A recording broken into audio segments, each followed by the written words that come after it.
lo que vamos a ver es, por ejemplo, la deducción que sacó Bohr para el átomo de hidrógeno. ¿Cuál fue esa con la parte radial, sí? ¿Cuál fue la deducción de Bohr para la parte radial del electrón orbitando, digamos, el núcleo? Era esto. Entonces vamos a ver, deducción de, del resultado de Bohr, ¿sí? De Rn igual a n cuadrado por el, por el radio de Bohr, ¿sí? Vamos a decir, ¿por qué a él le di esta fórmula? ¿Sí? Bueno, para analizar esto, ¿sí? Primero que todo, eh, el modelo de Bohr, ¿sí? Funciona bastante bien para el átomo de hidrógeno, ¿sí? Para el átomo de hidrógeno todo esto es así y el modelo de Bohr funciona bastante bien, ¿listo? Pero para otros átomos esto no funciona bien, ¿sí? Ustedes saben que, bueno, ahí hay interacciones entre electrones y todo ese tipo de cosas. Entonces el espectro o los niveles de energía obviamente se tienen que modificar del átomo de hidrógeno, ¿sí? Pero sin embargo, para otros átomos también existen los mismos números cuánticos que existen en el átomo de hidrógeno. Por ejemplo, en otros átomos, supongamos, yo qué sé, coloquémosle silicio, también existe el número cuántico principal n, que va desde uno hasta lo que quiera, ¿sí? También existe el número cuántico del momento angular, ¿sí? El número cuántico azimutal, L0, 1, 2, 3, así. Y también existe el número cuántico magnético y el de spin también. ¿Listo? Todos esos números cuánticos existen para todos los átomos. Lo único que difieren es en su espectro de energía, en sus niveles de energía. En eso sí va a diferir. ¿Sí? Obviamente porque, como ya les había dicho anteriormente, para átomos más complejos, donde coexisten más electrones, entonces la repulsión entre electrones pues ya te va a dar una perturbación bastante importante en el sistema, que te va a modificar los niveles de energía. Entonces, ¿qué pasa en esos otros átomos? ¿Sí? Pues resulta que en esos otros átomos, pues la energía ya no va a depender solamente de este número cuántico, ¿sí? Principal. Va a depender también del número cuántico azimutal, ¿sí? Que se ve experimentalmente. Experimentalmente se ve que, por ejemplo, estos dos estados ya no son degenerados. Por ejemplo, este tendrá un poquito más de energía, ¿sí? Lo mismo acá, estos niveles de energía ya no están degenerados, sino que están corridos de alguna forma. Eso se ve en los experimentos. Y eso no lo podía explicar el modelo de Bohr, ¿sí? El modelo de Bohr no podía explicar eso. Entonces, después, en el año 1915, vino Sommerfeld, ¿sí? Y él perfeccionó el modelo de Bohr. Y él dijo, no, el problema del modelo de Bohr es que está considerando que las órbitas del electrón sobre, sobre el núcleo, pues son órbitas circulares. Entonces él modificó todo el tratamiento teórico de tal forma de que permitiera que las órbitas no fueran solo circulares, sino también elípticas, ¿sí? Como una especie de movimiento planetario, como el que vivimos en el sistema solar, ¿sí? Entonces, al darle esa característica elíptica, entonces el resultado de Sommerfeld pues, fue bastante relevante para la época. Y él concluyó una cosa, ¿sí? Concluyó una cosa. Concluyó que las únicas órbitas circulares, ¿sí? Del electrón estaba o eran para el número cuántico azimutal mayor, ¿sí? Por ejemplo, aquí esta órbita debería ser circular, ¿sí? Porque para este nivel n1, ¿sí? Porque el número cuántico mayor aquí, el azimutal, pues es cero. Para n igual a 2. Para n igual a 2, ¿cuál es el que tiene mayor? ¿Cuál de estos dos estados tiene mayor momento angular? Pues este, ¿no? El 2p. ¿Sí? Para L igual a 1 tiene mayor momento angular y por lo tanto, según Sommerfeld, este tiene una órbita circular. ¿Sí? Entonces, para n igual a 3, ¿cuál va a tener una órbita circular? El 3d. ¿Sí? Que tiene mayor momento angular. Entonces, básicamente, si nosotros queremos deducir este resultado, pues va a ser lo tenemos que hacer con órbitas que sean circulares, tal como lo dice Bohr, ¿sí? ¿Sí? O sea, vamos a tener que trabajar con este estado, o con este, o con este, o con este, ¿sí? En otras palabras, nos tenemos que limitarse para valores de L, o bueno, o para L igual al más grande posible. ¿Cuál es el mayor valor posible de L? Pues es n-1. O sea, tenemos que ver estados donde L tome este valor, porque para esos estados, pues las órbitas, según Sommerfeld, eran circulares, ¿sí? Y por lo tanto, bajo esa teoría, entonces va a funcionar la teoría de Bohr, ¿sí? Porque él consideró órbitas circulares. Entonces, sí o sí, si queremos deducir esta fórmula, vamos a tener que utilizar órbitas circulares. Entonces, para eso tenemos que sacar lo que es la densidad de probabilidad, ¿sí? Y ver cuál es el máximo de esa densidad de probabilidad. Entonces, nosotros hemos deducido que un diferencial de probabilidad, ¿sí? O bueno, ustedes saben, digamos, no es que hayamos deducido, sino que ustedes deberían saber de que, por ejemplo, un diferencial de probabilidad, por ejemplo, esta es una, coloquémosle así, bueno, coloquémosle P, ¿sí? Que depende de los números cuánticos n, l y m, y que depende de las coordenadas r, θ y psi, ¿sí? Este diferencial, pues es simplemente el diferencial de la función de onda n, l, m de r, θ, psi al cuadrado por el diferencial de volumen, y el diferencial de volumen es r cuadrado por dr por el ángulo sólido. ¿Listo?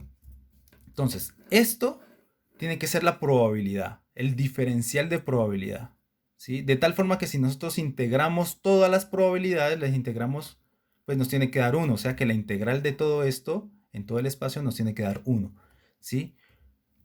Entonces, este es un diferencial de probabilidad, y si nosotros sumamos o integramos todos los diferenciales de probabilidad, pues toda la probabilidad me tiene que dar igual a 1, ¿sí? Entonces, por eso este se llama diferencial de probabilidad. Entonces, simplemente reemplazando lo que es esto, nosotros ya habíamos visto que esto es Rn, ¿sí? De L, de R al cuadrado por R al cuadrado por dr por el armónico esférico, que depende de θ y psi, todo esto al cuadrado por el ángulo sólido. Sí, tenemos esto. Entonces, fíjense que aquí tenemos dos tipos de probabilidades, una probabilidad radial y una probabilidad angular. Entonces, como nosotros queremos deducir esta fórmula, tenemos que limitarnos a la probabilidad radial, ¿sí? Si esto que está aquí es la probabilidad radial, entonces, ¿cuál es la densidad de probabilidad radial? Entonces, ¿qué entendemos por densidad de probabilidad radial? Por ejemplo, ¿cuál es la probabilidad de encontrar una partícula en un radio r, ¿sí? Con respecto, digamos, entre r y r más de r. Entonces, la densidad radial es, por ejemplo, la probabilidad de encontrar la partícula en un radio r y entre r y r más de r, ¿sí? Es como la derivada de la probabilidad con respecto al radio, ¿sí? Es probabilidad por unidad de radio. Básicamente es eso. La densidad de probabilidad es probabilidad por unidad de radio. En este caso es la densidad de probabilidad radial. Entonces, si si ese es el diferencial de radio, entonces todo esto tiene que ser eh, la densidad, de probabilidad radial, ¿sí?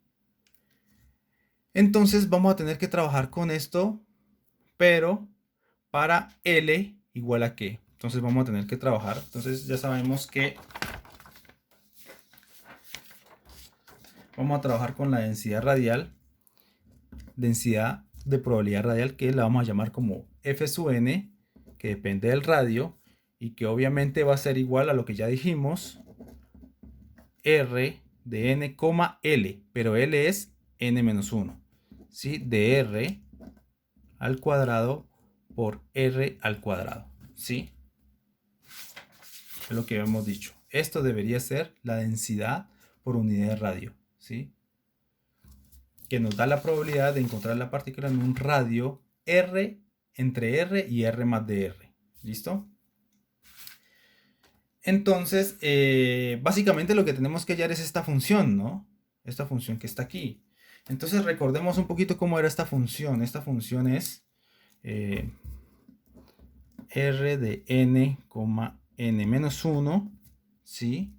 De R, pues va siendo igual a 1 sobre R por mu, ¿cierto? Mu de n menos 1 de R, ¿sí?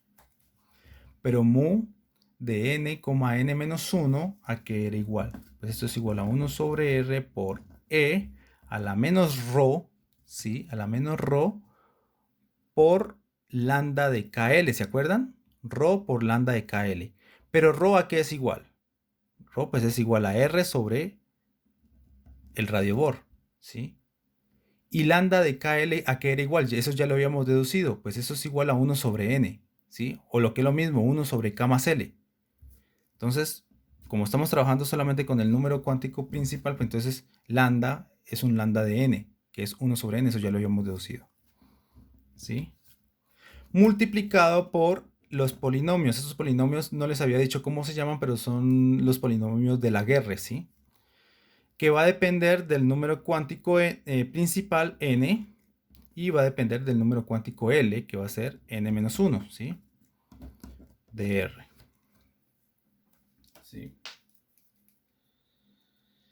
Entonces resulta que nosotros habíamos deducido esta función para esto, ¿sí? ¿Cómo debería ser esta función? Entonces nosotros habíamos deducido esta función de esta forma en términos de K y L, ¿cierto? En términos de K y L.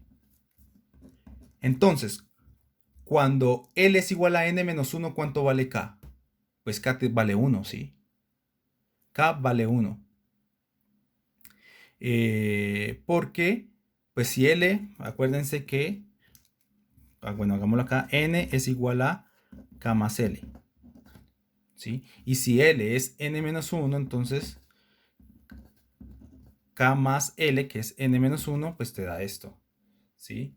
Este n se va con este n, ¿sí? Acá te queda 0, ¿sí? Porque no queda nada. Este menos 1 pasa al otro lado sumar y te queda K igual a 1, ¿sí? Entonces, hallar esta fórmula es hallar y de 1 de K igual a 1 y L igual a n menos 1. Listo, tenemos que hallar esto. Esto sería básicamente lo que va acá. Si quieren, para que no haya confusiones, coloquémosle acá K, ¿vale? Coloquémosle K. De K de n menos 1. Coma de n menos 1. Listo. Entonces, ¿qué es lo que nos había dicho? ¿Cómo es esta fórmula? Esto habíamos dicho que era ρ, ¿sí? Ρ a la S. Pero ρ a la S, acuérdense que S era L más 1. O sea, ρ a la L más 1. Pero como L es n menos 1, entonces me queda n menos 1 más 1, o sea, te queda ρ a la n. Por la sumatoria, ¿sí? En este caso de Q, desde Q igual a 0, ¿sí? De C sub Q por ρ, ¿sí? A la Q. ¿Listo? Pero acuérdense que este coeficiente es igual a 0 en K. Cuando Q es igual a K, esto es igual a 0. Acuérdense de eso. Eso es lo que habíamos dicho para truncar esta serie. Entonces, esta sumatoria va hasta K menos 1. ¿Sí? Hasta K menos 1. ¿Pero cuánto vale K? Vale 1. O sea que esto es igual a ρ a la n, ¿sí? Pues simplemente esta sumatoria pues no tiene sentido colocarla, ¿no? Q desde 0 hasta 0. No vale la pena. Pues simplemente esto es el primer coeficiente que es C sub 0, ¿sí? Por ρ, ¿sí? Por ρ a la Q, que sería 0. Ρ a la 0 sería 1. ¿Listo? Entonces simplemente nos queda este término que está acá. ¿Listo?